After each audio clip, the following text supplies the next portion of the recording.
Welcome back to the Mindful Money Challenge. This is our last session. And I, when I sent out the email today,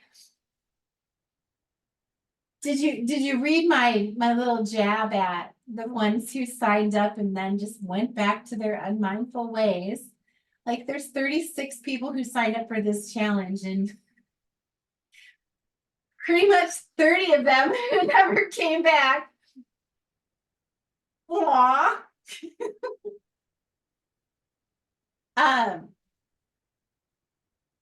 But you're here, so you didn't just sign up and then not really invest yourself into this. You've been coming back.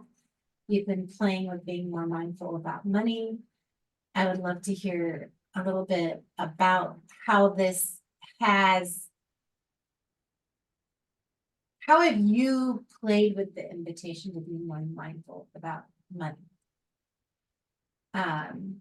Tisha, how have you played with being more mindful about money?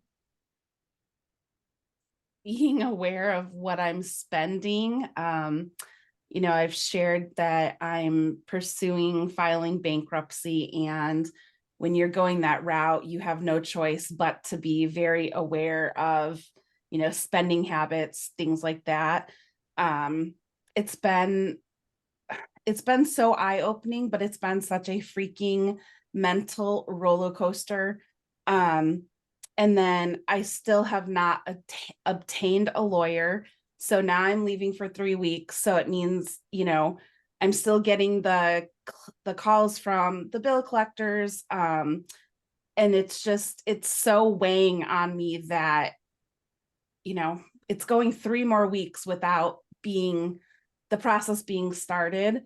But, it's just, like I said, it's been so eye-opening, and I've just become so aware of anytime I think about wanting to spend money, I think of, oh my God, do I really need that in the moment? I have had a couple slip ups where, I've ran to my comfort food, I've ran to McDonald's, but also just having grace with myself and not beating myself up. But I feel like it's been such a freaking roller coaster, and it's been so good. You look more The relaxed. I'm sorry. I was just gonna say, Tish looks more relaxed than from the first session. I'm glad about that. I really am. I think the greatest nugget for me from this challenge was popped up on the very first day, the noticing that I spent a lot of money because I had the money.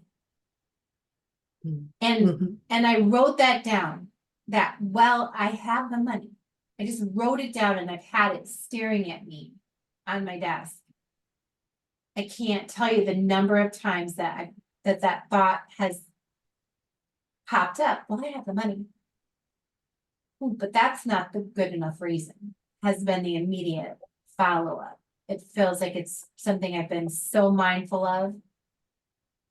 It's like having something called out into the light. What's been operating under the surface for so long is called out and visible. And so it just doesn't have the same power. And there's just so many things I haven't bought this month because I have the money. That and valuing seeing my savings account grow instead of the little individual purchase. That's my favorite takeaway. I don't want to lose sight of it. It was interesting. I traveled this weekend. You see me, I have a latte today. I went to go get a script filled and I had to wait a long time for it. And I went and got myself a coffee. I was talking on the phone, having a good time. I decided I wanted the coffee. But traveling this weekend, I pre-purchased all my snacks from the store before we went there, because you know how travel is. Once you're in a hotel, then every little incidental purchase can be so much more expensive. But by pre-planning, pre-buying, I didn't like spend willy-nilly throughout the weekend, actually to a really surprising degree, how little I spent over the weekend.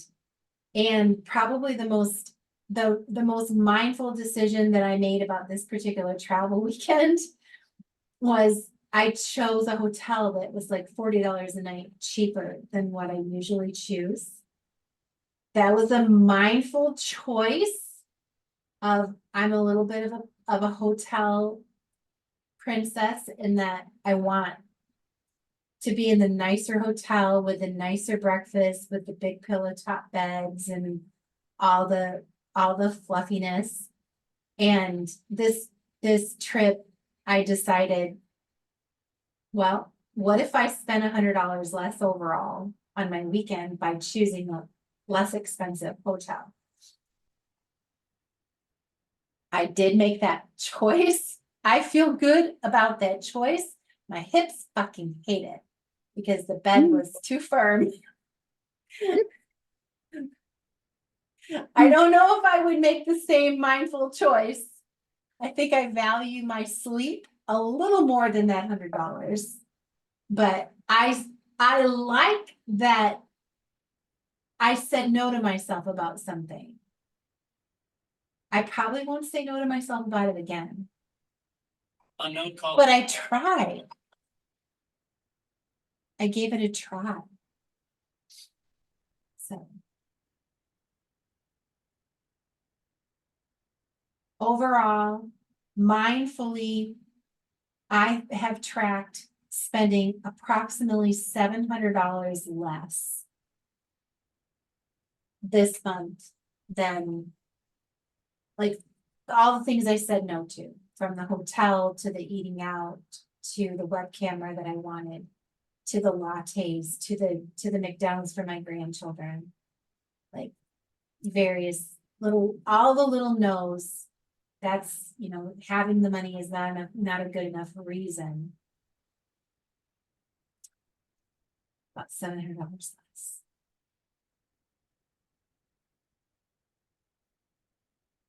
Do I have a favorite? Why do you say hopefully not? She Holiday Inn. Because they have a crappy rewards program. Ah, I actually I- love Holiday Inn Expresses. I really Yeah. like them, but the Holiday Inn They have a Express is the crappy hotel I rewards program. usually stayed in. When I went, the last time I was there, I stayed in the Holiday Inn Express. But I like Marriott a lot. I the just best one is cozy Hyatt. beds. They have the best rewards program. So, just saying, if it turns out you like them, I can show you how to optimize that. So how about y'all? What has been your takeaways? What's grabbed you and stayed with you this month?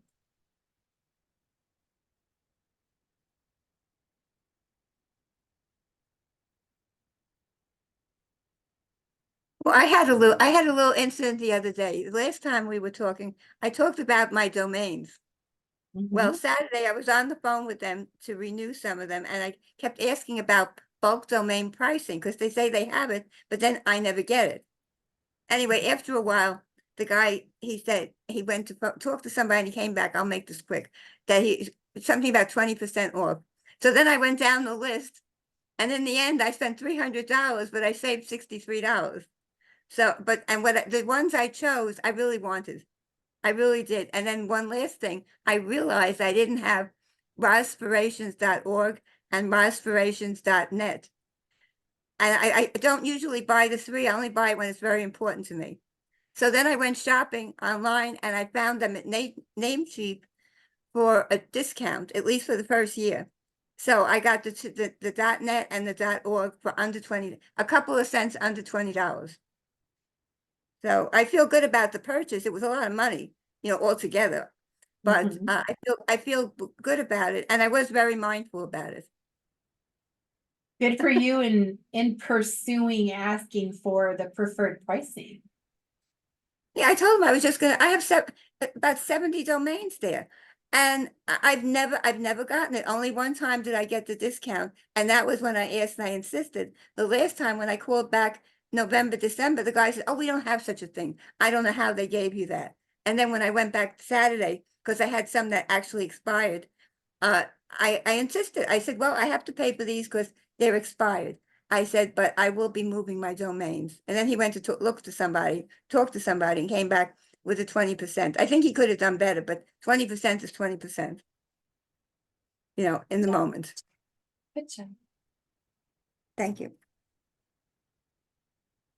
Who else? What's something from this month that you have been more mindful about and you'd like to make it stick?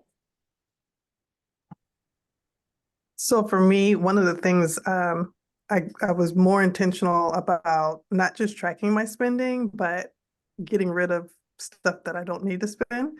Tish, when it comes to McDonald's, my kids and I are horrible about it as well. And just eating out in general. And again, like I'll find a good deal and I'm like, oh, well, it's a good deal. So I can, and my kids are bad. They'll go search for it because they know how to get me to agree to something. And so my 15-year-old has been on an eating out splurge. Like he refuses almost to eat home cooked food.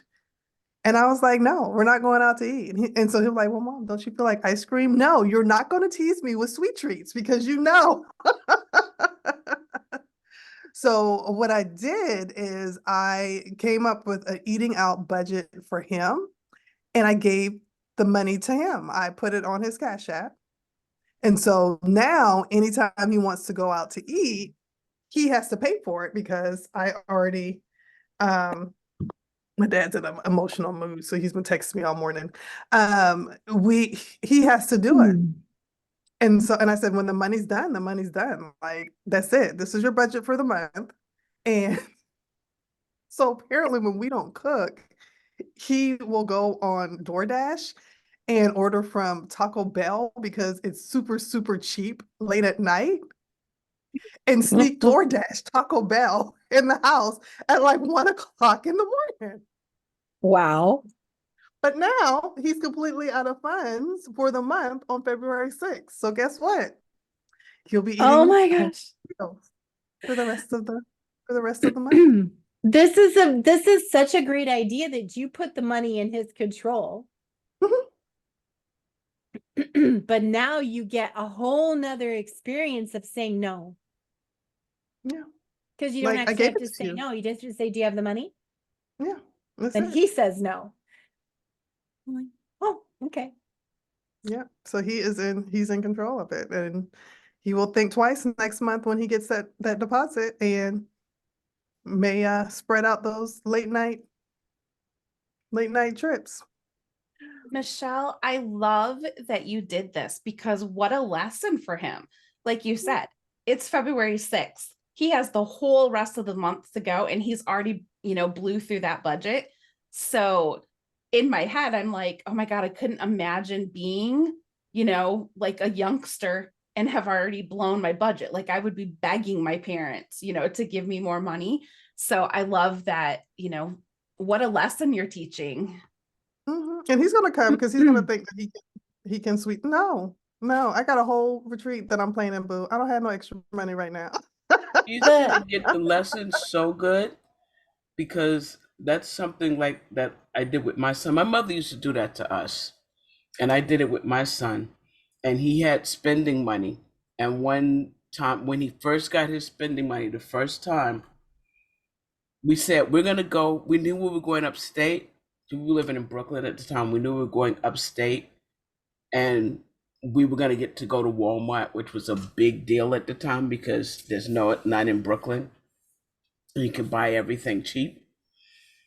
And we told him we were going there, so save up his money. He bought all of his friends something with his money. Yep. And then he had none. And so when we got up to Walmart, he wanted stuff. And we're like, well, where's your money? That was the hardest thing, to just say you can't get anything because you have no money. But he didn't do that again. So it was really good because he did really get the lesson. It's amazing to be that invitation. And you can't control whether he learns the lesson or not. He might do it again next month. My foster daughter got her allowance, blew it at school on her friends. And then when she didn't have money, she's like, well, but I couldn't have a treat in front of my friends. And I'm like, I can. Like I'm enjoying, her sister and I were enjoying our ice cream cones. Like, I don't have any problem at all letting you watch me enjoy this. Like, you get the experience that you value. You valued paying for your friend's stuff. That's what you valued. I'm glad you got what you wanted.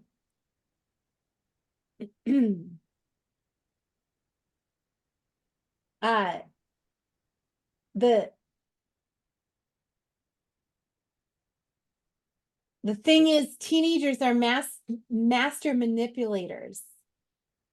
So, Michelle, we are on your side, as said young person will work his wiles on you all month long. We are on your side. And he's my baby boy, so he knows. So I'm gonna be strong though. I'm gonna be strong, and I'm gonna be like, no, show me your Cash App. What did you spend it on? And Yep. nope, People so people will often say to me as a coach, well, I'm gonna do it this time because I have to. I'm gonna do it right this time because I have no choice. I've just got to do it right this time.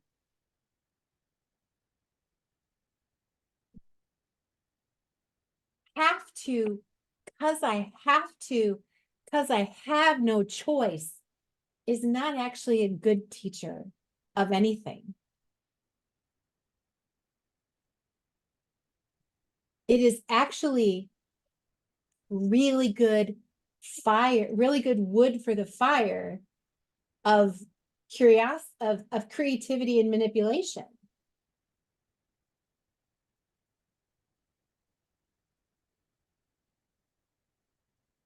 And we only change when we want to. We only accept invitations when we really want to.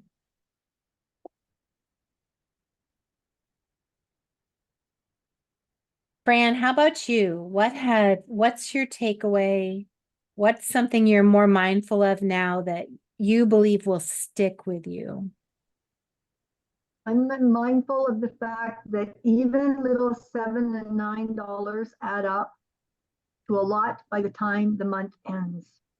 And I am mindful of what I'm spending. I'm actually looking at what's coming out of my account, look at what's coming out. And I actually had a black balance at the end of the month instead of a red one, instead of going into my $1,000 overdraft. And that was like, oh, look at that. I actually have money in my account. Yay. So I'm much more mindful of that and looking at, yeah, that looks really good, but no. Yeah, that looks really good, but no. What was the most painful no?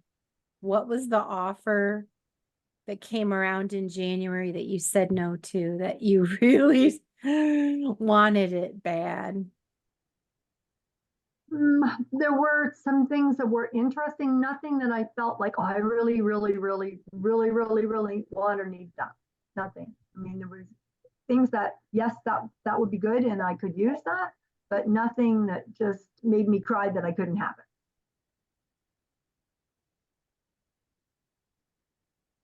How, looking back at the month, the good feelings that you would have gotten from those little individual purchases compared to the good feeling you got looking at your numbers at the end of the month. I don't know that there was ever a good feeling with the purchases. It was just like, that looks really interesting. I think I might use that. I think I'd like to do this with that, but then never did anything with that. So it's not such a good feeling afterwards to look at that and go, wow, you wasted that. It's like wasting food, like buying food and leaving it in the fridge and not eating it and then throwing it out. It's like, well, that was a waste of money doing that. So the same kind of thing is a waste. Nice.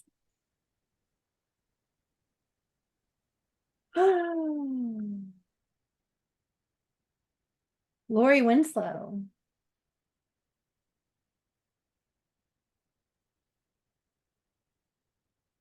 How about you?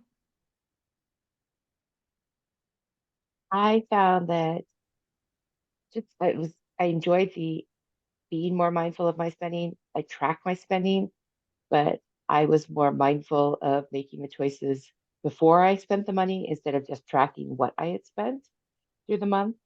And my goal was earning more money, and I stayed very consistent with that through the month. And I'm carrying that over into February.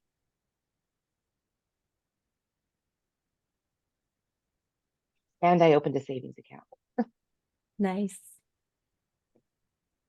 Nice. Terry? Yeah, I'm here. January, the paying attention to money, being mindful of how I spent it. One of the things I tend to go to extremes, at times I can be extremely frugal. And oh, I don't need that, oh, I don't need that, I didn't need that. Because we're all ladies here, I looked at my underwear drawer. I needed new bras and I needed new panties, and so I rewarded myself with them. It has been years. Nobody sees this stuff. Mhm. So that was one purchase that I made that I felt really, really good about. But other than that, it's mostly I'm listening because it's the consistency. I no longer have kids that I have to wrangle in. It's wrangling in myself.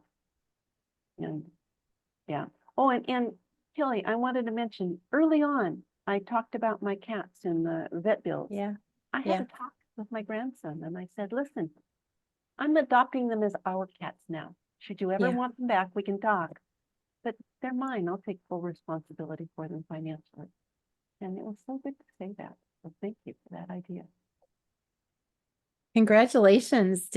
He probably felt like a weight lifted off. I believe so. Yeah, they're down in Texas and they're allergic to they're living with people that are allergic to cats. No, there's lots of good reasons why this could happen. And the cats, Yeah. shoot, they're ours. They've got us trained. Awesome. So thank you for that. Pam, I'm almost done with your scarf.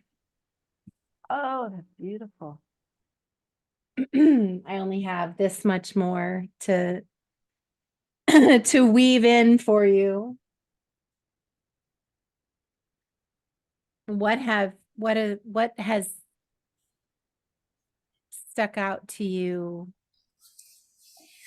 that you So- think will stay with you? So, just looking at things there, I'm finding things that I'm not using. And so I've started eliminating those things that I'm not using. If they have a cost to them, because I don't need to have them. And every time I go look at them, I go, oh, this is so good. I need to be in this. but then I don't go back and use it and I'm paying this money. So I've Mhm. started cutting those things out, which is making a difference. Yeah. And one of the good things that has come out of this, because I'm doing this stuff, is that my wife has decided to be involved, which in the past she just wasn't gonna do that. She just refused to be dealing with the money in any way other to say, Pam, I need some money to go do whatever it is she wants to do at that moment. But she's being involved, and so she's coming up with good ideas and suggestions too. And so, and it's like more of an accountability thing now. So, having a partnership and doing it is nice. I like it.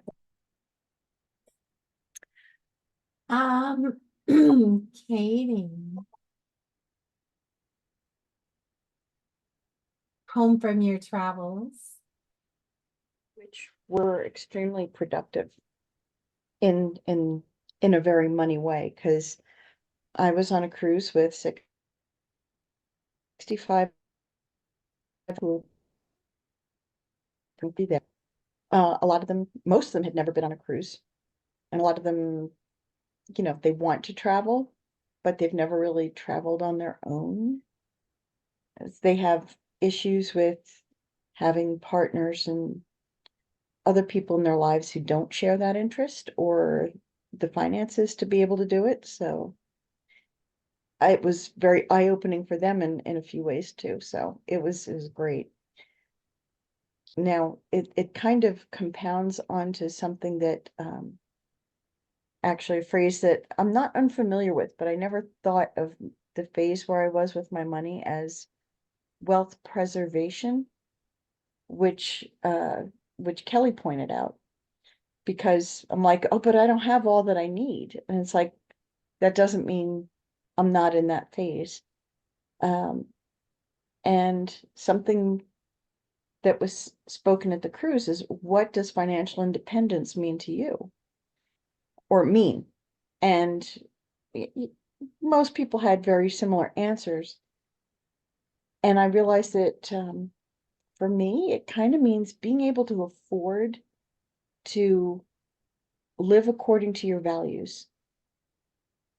Whatever those values happen to be. It can be something like, it's really important not to throw money at the big box stores and the Jeff Bezos and all that stuff. You want the mom and pops, but they're never going to be the most convenient option. They may or may not cost more, but you really have to make an effort to do that. And effort takes time, research, and sometimes a little more money out of your pocket. And that's I won't say it's a luxury, but it's definitely a next level thing. If you're doing the whole Maslow's hierarchy of need, it's like the next level up from from the getting by level. And it actually, I was gonna say it's mindful. It's very mindful to say it'll take a couple of extra steps, but it'll support my values. right. And So so it's again, worth it. the luxury, which I hate that we think of it as having the luxury of time and money, but so it's like when you get that, that is a level of freedom.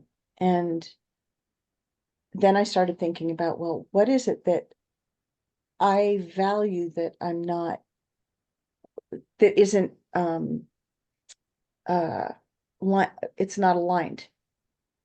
And one of the things that bugs me is how stark the contrast is between the very rich and the not very rich.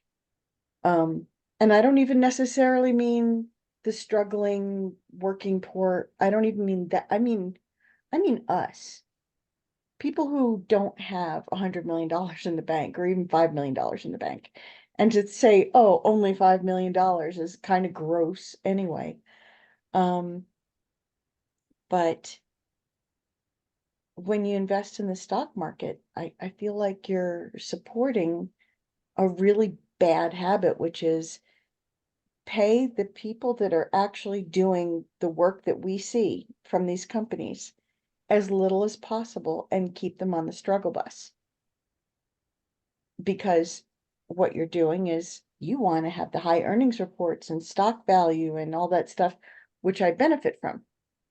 So while there's a part of me that likes to buy what I hate, very specifically like PayPal, I made a lot of money on buying PayPal stock because I hate PayPal. I don't like the way they treat people when they decide, we think you're doing something we don't approve of, and then they hold your money and you're locked out, and it used to be the only payment processor out there for a lot of folks. They're still, you know, a big name, but they're no longer the only. So I did that buy what you hate thing, but I like to mindfully buy what I hate, shall we say? But the idea that I've got most of my money is in index funds, which means they're invested in like every company out there, at least a tiny little bit. And I don't support hurting the little your frontline worker for the sake of stockholders and ordinary middle-aged white men in boardrooms. So that means there are alternative investments out there. But again, there's, to me, there's less ease and more risk. But one of the things that I realized that really mattered was how much I enjoyed being around other people who are doing what I'm doing with the whole financial independence movement. It's like this tiny little counterculture.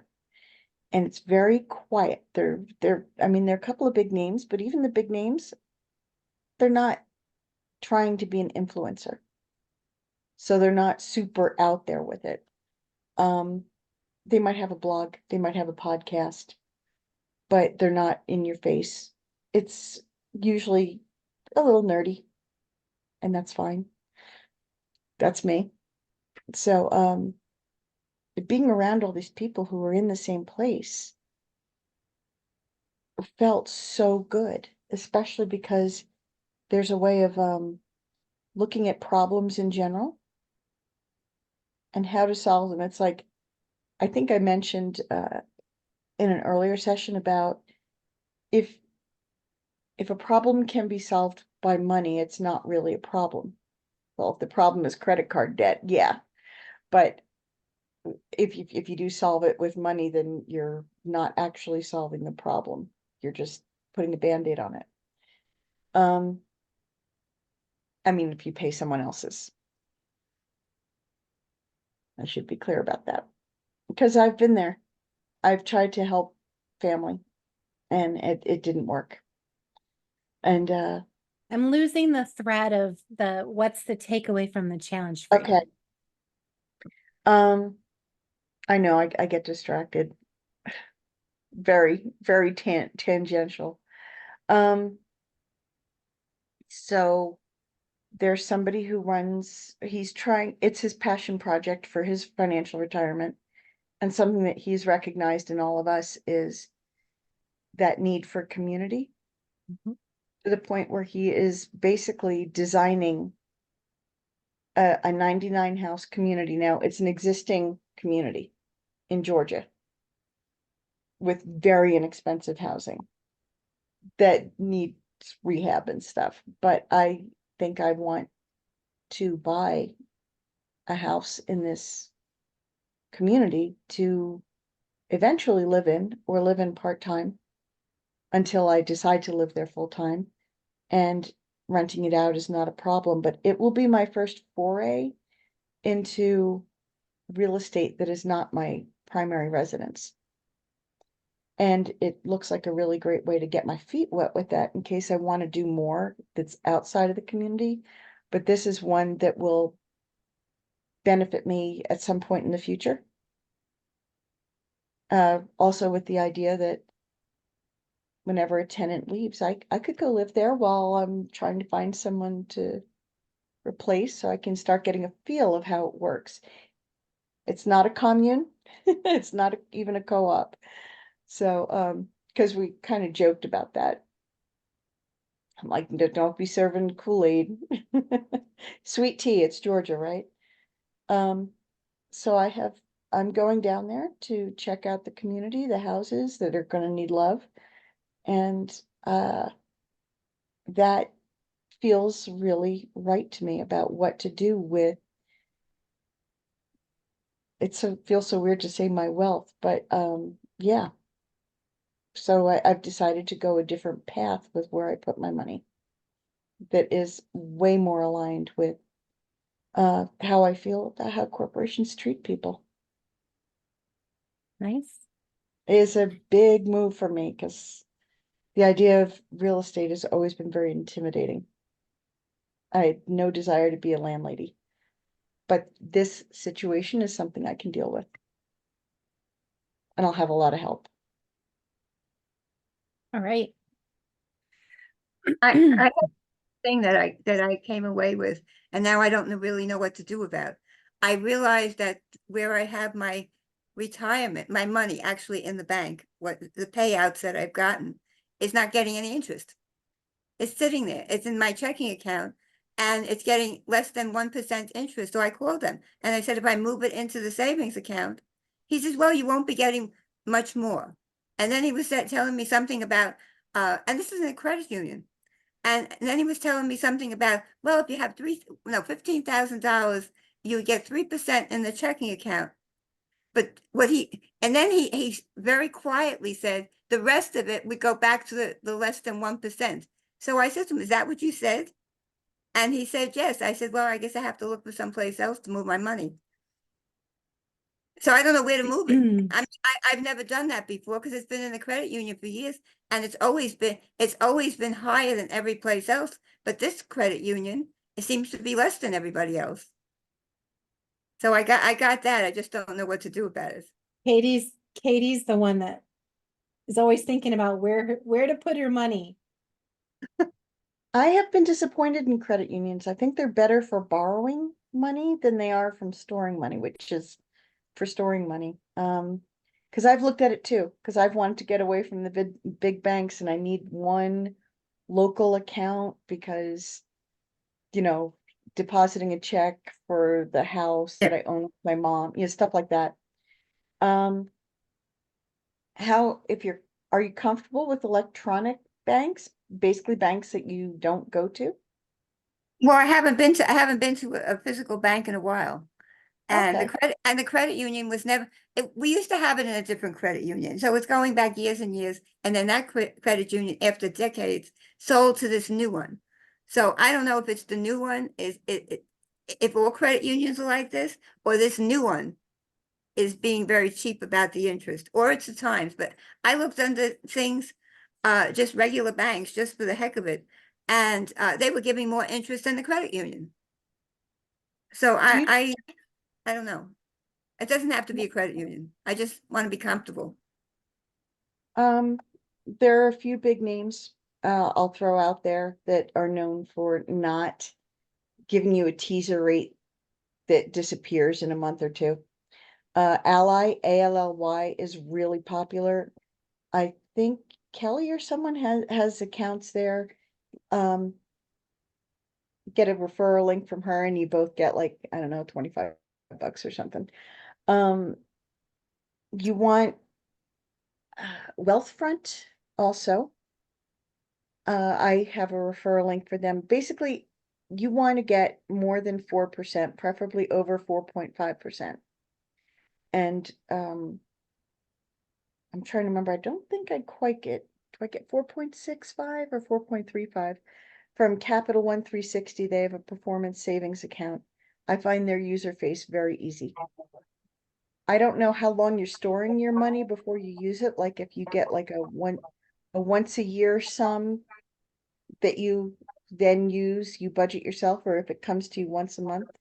I don't know what your distribution arrangement is, but So I get Social Security once a month. And Yeah. then when I worked for the state, they had a retirement with it that they put in the stock market. So I waited until I was 70 to take the required minimum distribution. It wasn't required until then.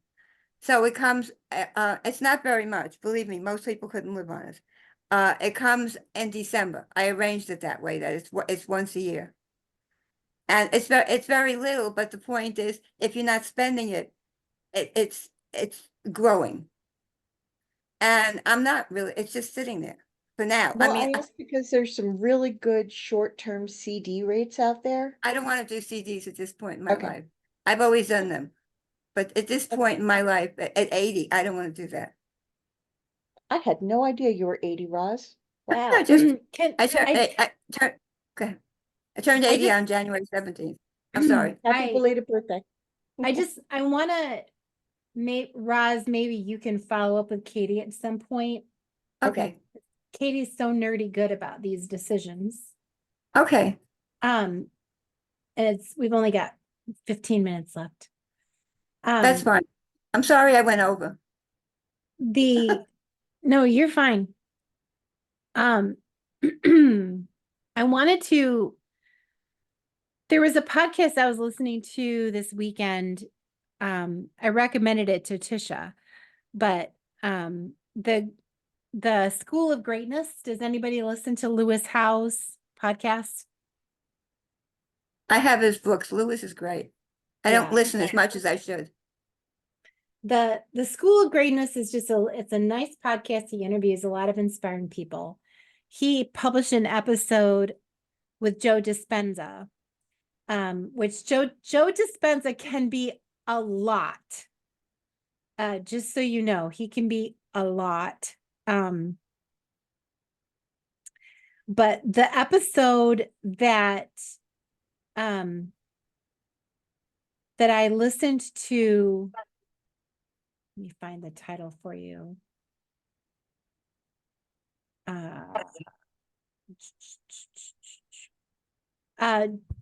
4 hacks to rewire your mind and attract your dreams. January 22nd. The School of Greatness, January 22nd. But I highly recommend listening to it, but I just wanted to highlight something that he said that like resonated with me and stuck with me, is that, you know, when it comes to imagining something, if I ask you, just do me a favor, close your eyes right now. Just close your eyes for a minute with me. And just imagine, some of you will be able to do this. Tisha, I guess, will be able to do this. Imagine that you're sitting on the front porch of the beach house with me in Pensacola, Florida. This is a house up on stilts, big front porch veranda with white rocking chairs. And we're looking out at the white sandy beaches of Pensacola Beach. We can see the Gulf of Mexico out there in front of us. The waves are so beautiful. The sun is so bright. The breeze is amazing. And we're just rocking in those chairs for a moment.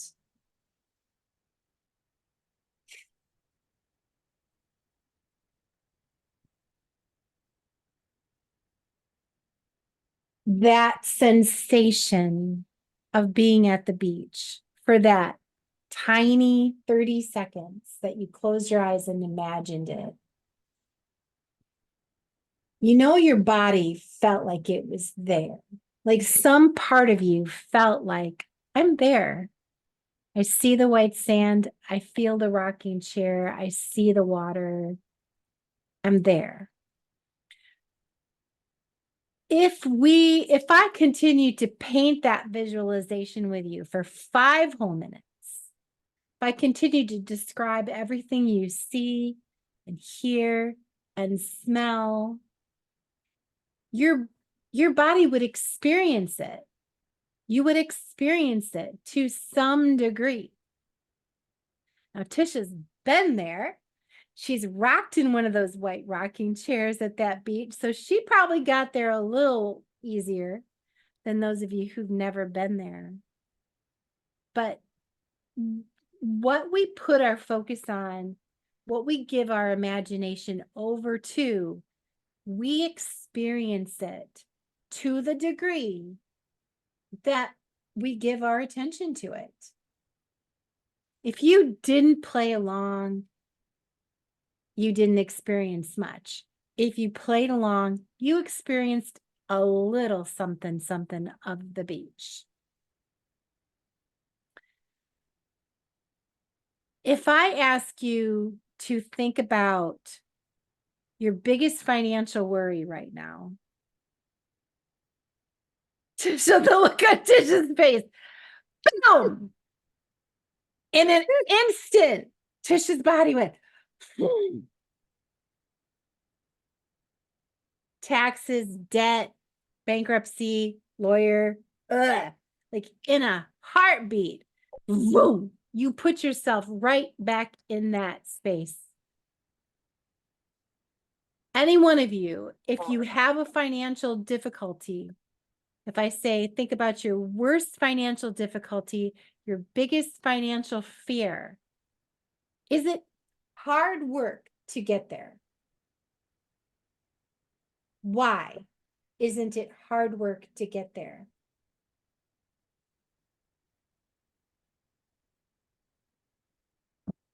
I think for me, it's not hard work because it's like the number one stressor in my life. So I'm spending so much time and energy on it that it almost feels like that's the only thing that consumes me, other than that moment that you had us do that visualization. Like, other than that, it feels like this is the only thing that I think about every single day, all day long. Anyone else? Why is it so easy to go to that? When you, what Tish said, when you're living it, it's easier. When you're not living it, or you have been there to a certain point, maybe not to that degree, then it's easy to get back to it. My fear is what happens now if I, at this point in my life, what happens if I somehow spend the money, the emergency fund, so to speak, that I call it, if I spend it?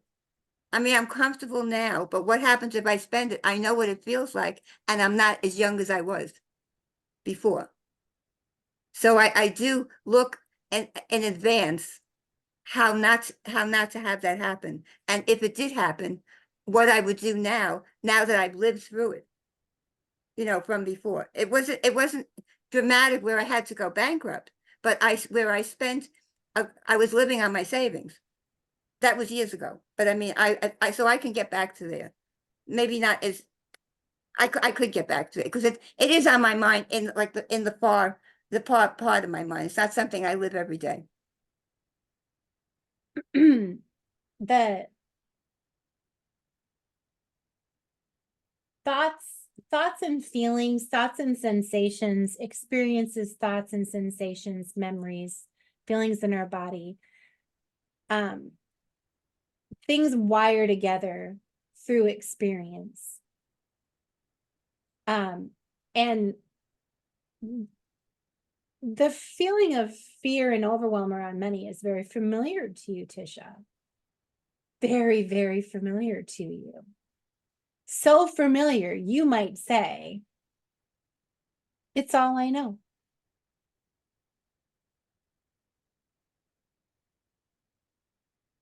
So as soon as I said, think about something that financially, your worst financial stress right there, you just like your body said, it's right here, you know, right here.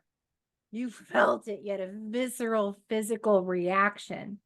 Your body knows exactly where it's storing that discomfort. Now, let me ask you about what's your greatest financial ease right now? Where have you experienced light, easy financial ease. Where recently have you experienced light, easy financial ease?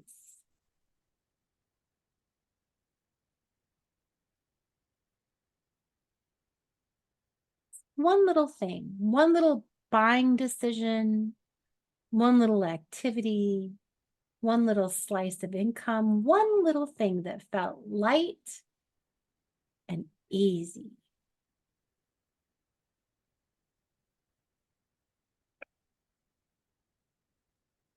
I think for me, just the allowance for my kids for eating out. Like taking that off my plate because it's no longer my thing. And now I don't have to worry about a eating out budget because I really don't eat out that much.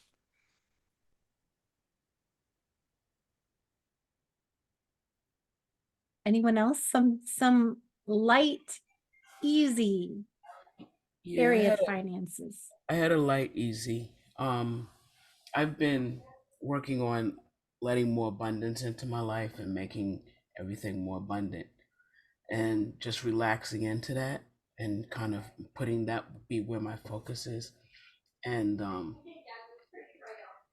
my tenant recently increased her rent. She said I was undercharging her and she didn't want me to realize it and charge too much. And so she increased her rent herself. I never heard of that. It was such a light and easy breezy kind of thing. I was like, okay, well, this works. Because I was looking at the rent rates in the area and the house rate, and I realized one ahead. My house was more valuable than I thought it was because we had spent a lot less when we purchased it. And then when I turned around, I was looking at the going rent rate.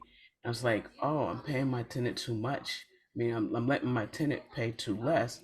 I probably need to figure out how to raise her rent because, you know, rents are really way more expensive than they used to be. And like the next month, that month when the rent came, there was like another $200 extra in it. And she was like, I raised my rent.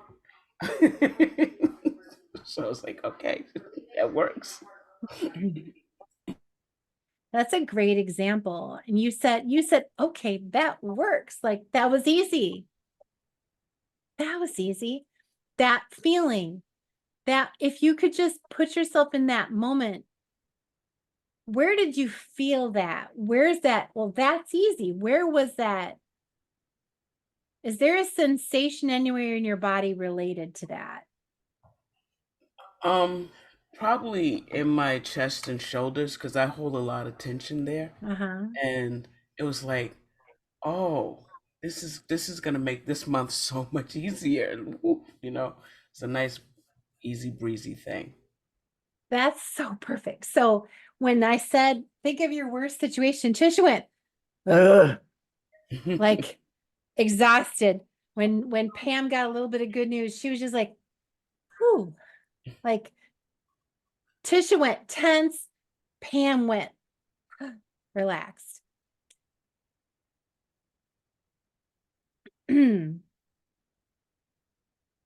Let's play with just a super light and easy personal visualization to be our last moments together. I want you to we're just going to do a classic design your own room visualization. I want you to imagine for a moment that a door suddenly appears to the right of you, a door you've never noticed before. Close your eyes for me. A door opens up to the right of you that you've never noticed before, and you're just so curious what's behind that door and why haven't I ever seen it?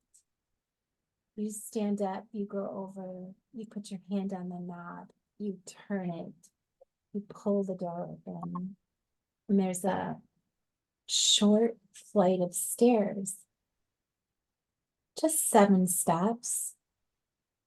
And up above, you can see that there's some room at the top of these stairs. So curious. Why didn't I ever know this room was here before? And take steps up. 1, 2, 3, 4, 5, 6, 7. This room. You step into this room, it's the most perfect room you could have ever created for yourself. Almost like it's a little sanctuary. All your own. Except for you immediately look around and realize this is the sanctuary of a version of you who's financially free in every way. What are the signs and symbols of that financial freedom in this room? What do you see in the space? What do you see when you look out the window?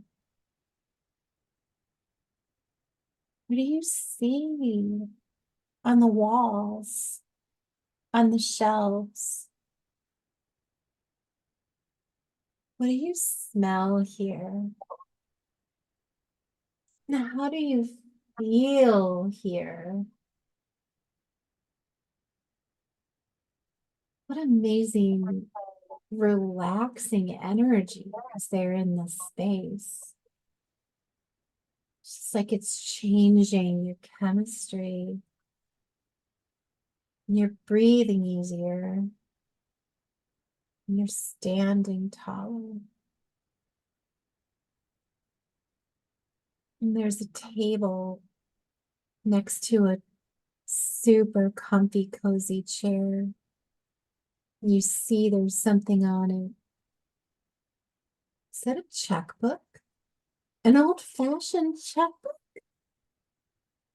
Or is it a tablet displaying a ledger that represents your net worth? This financially free version of you that has nothing to fear and everything to be grateful for? What are the numbers on this ledger? What does it say? Step forward. Sit down in the chair.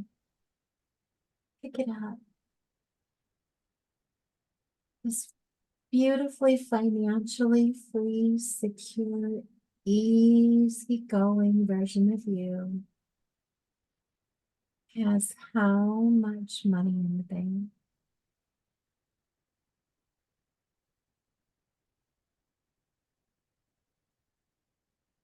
And how does that number feel? What emotions does this number bring up in you? Is it gratitude? Is it joy? Relief? Excitement? What does this version of you want to do with the rest of the year, knowing you have all this money in the bank? Where does this version of you go on vacation? Where does this version of you live? Who does this version of you spend time with? What organizations does this version of you support? Oh my God, how does it feel in your body?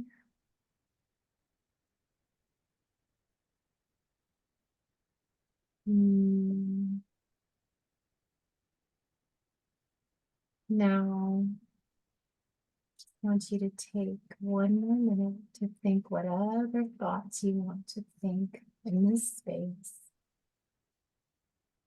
And I want you to remember the number and the feeling.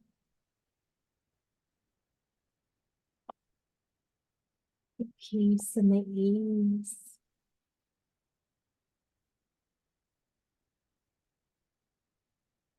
And I'm gonna take us back down the stairs. 7, 6, 5, 4, 3, 2, 1. Back in the room. What's the number? And what's the feeling?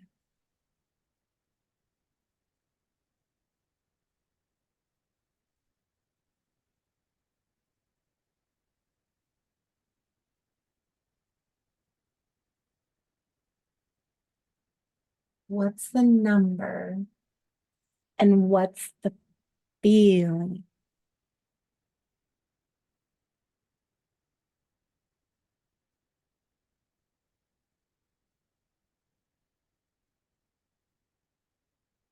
No, but some of you don't want to open your eyes. What's the number that was on the ledger that made you feel financially free? Okay, so this was a really interesting experience. Like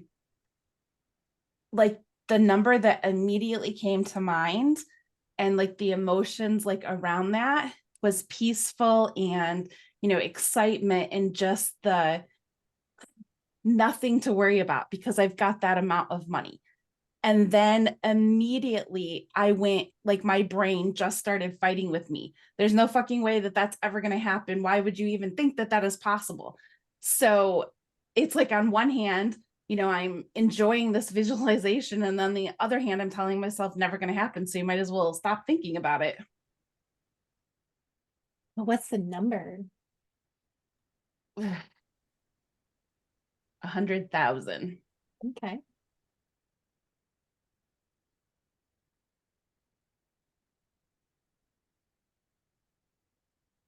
Who else? What's your Michelle? $247,000.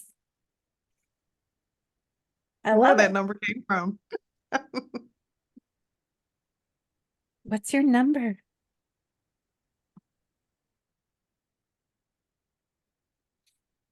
Lori, mine was just over 200,000.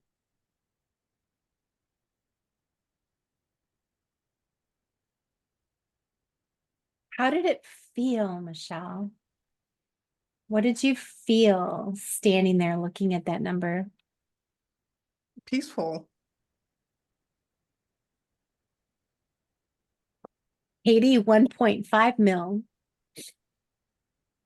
Go ahead, Katie. What did that I can feel hold it if you like? want, but I can What'd get that long-winded. feel like in your body? 1.5 mil.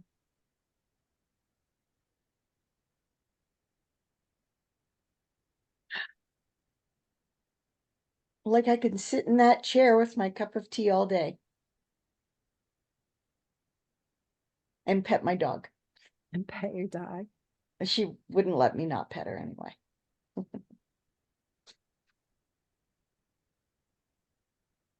And do whatever the fuck you want. Well, I didn't tell you where that chair was. Yeah. It'd be in a different, it would be in a different country every few months. Mm.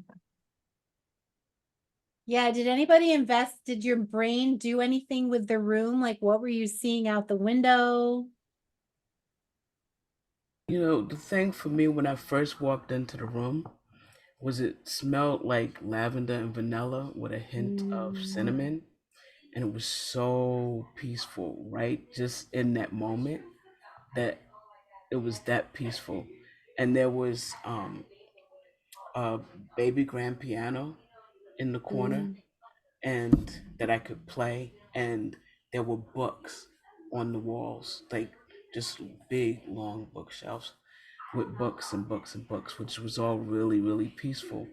And then when I went to the chair and the checkbook was there. I picked up the checkbook, but when I picked up the checkbook, right under it was the deed to this property I had bought in TI Park in the Thousand Islands. And I was just so excited because I knew where I was going for vacation in the summer in a place I loved. And I was just thinking about that. So it was just, the whole thing was really, really, really cool. Michelle, my room was looking over water. Katie had an open window, cool air with a warm breeze, and it smelled so fresh. Lori, my room was a light-filled library. There were books everywhere. There were fresh flowers. The ceiling was all glass to let the light in.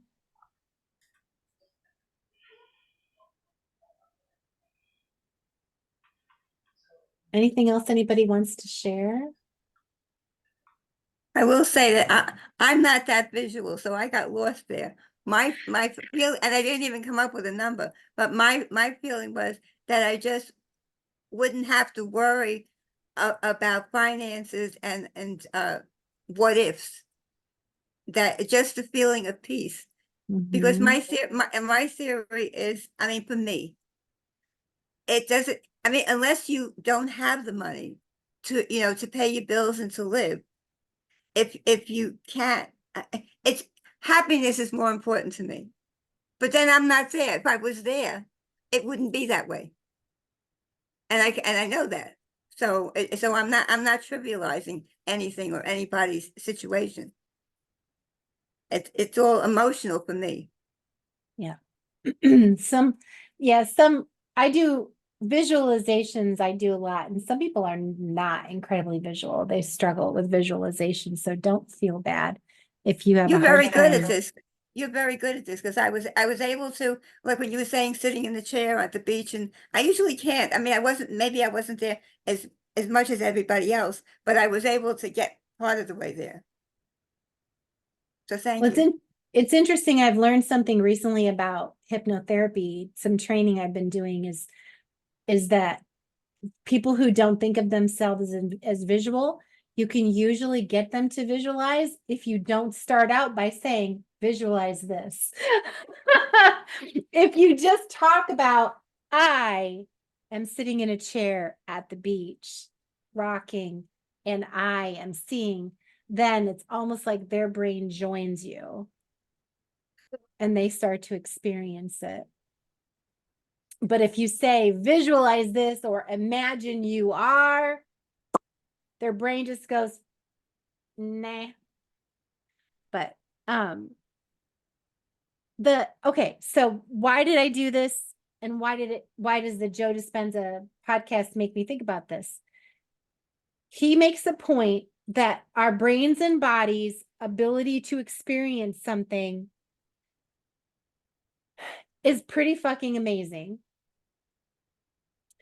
And most of us are living our lives in the past. We are experiencing the past. We're experiencing what we've experienced up to now. And it's easy to experience that because it's so familiar, because it's all we've ever known.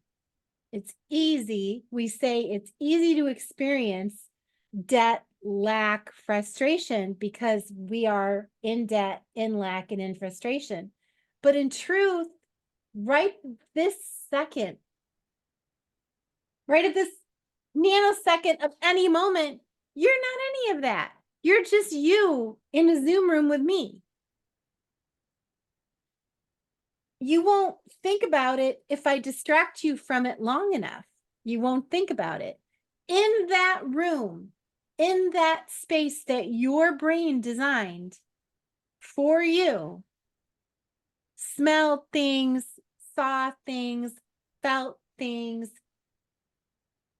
In that moment, was your body aware of your worst financial fears? Or was it aware of incredible possibility? Possibilities.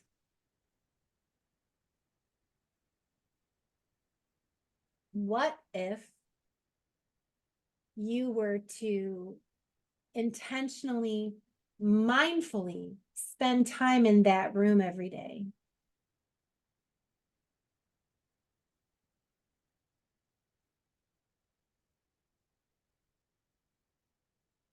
What if you decided to spend 5 or 10 minutes every day in that room, looking at that number, looking at that view, smelling that smell, planning that vacation, feeling those feelings?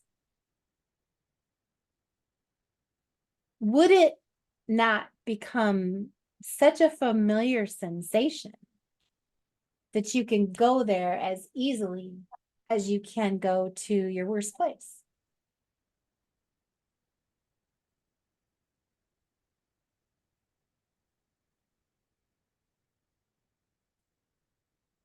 I've been practicing meditation for years now, so I know how easy it is to go to another place in my mind. I knew that before I practiced meditation. I'm a child of abuse. I'm a child of a child who got her ass beat in childhood, who learned how to escape into a book. I have known from childhood the magic of using my thoughts to just fucking go somewhere else. And as an adult, I intentionally design where I go. We can intentionally design how to get into a space where we are thinking thoughts of abundance, provision, ease, relaxation, joy, peace, comfort, hope. We can spend time there and make it a familiar place to our body.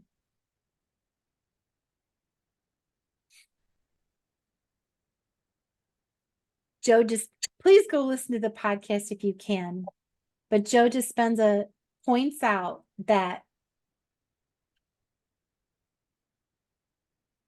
our feelings, how we're showing up, we have a vibe about us. And like you might hate what he has to say, or you might really like it. But the sensation of good things seem to be attracted to people with good vibes. Bad shit seem to be attracted to people with low vibes. Like, seems like. I hate that, considering what a low vibe life I've lived. But the more I focus myself on being mindful and intentional about how I manage my thoughts and direct my thoughts and make choices based on the future I want to create, not the past I've lived, look how much better my life has gotten. Feels real that the more I focus on intentional, dwelling intentionally in my future, the better I get at creating the future I want. Versus if I dwell in my past, then do I just create more of my past?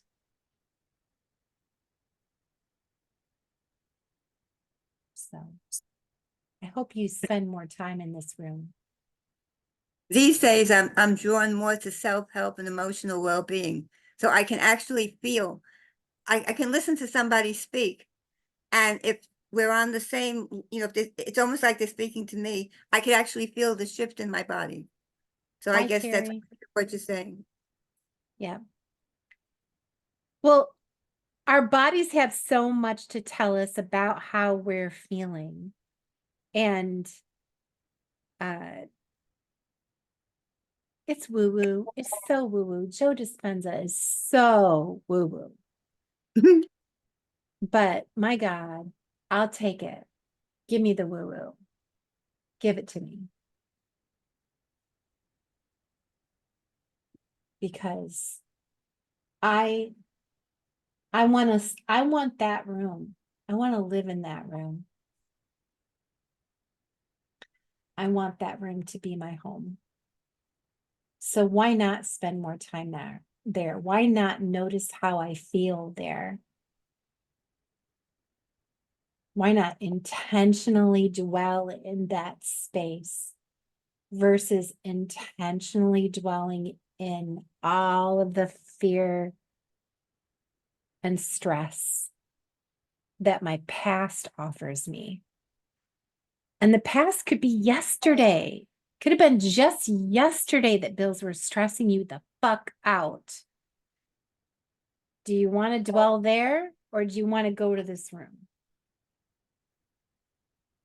Which space is likely to put you in a good mindset for the day?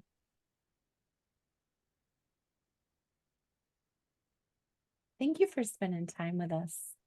I'm so glad I came today, that I saw your email. Thank you. Love you guys.